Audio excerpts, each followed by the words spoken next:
তো আপনারা যেহেতু পোলিং এজেন্ট, আমি তো ডেইলি ক্যাম্পাসের সাংবাদিক, তাহলে আপনার সাথে কোনো কথা নেই কেন? আজ পর্যন্ত জীবনে কোন সত্য নিউজ করছেন আপনি? অবশ্যই। কোনটা চ্যালেঞ্জ দিলাম?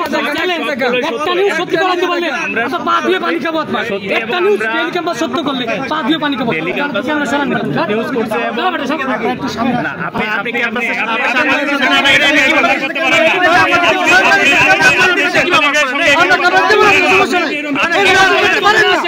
সন্ত্রাসীর সাথে কেন সাংবাদিক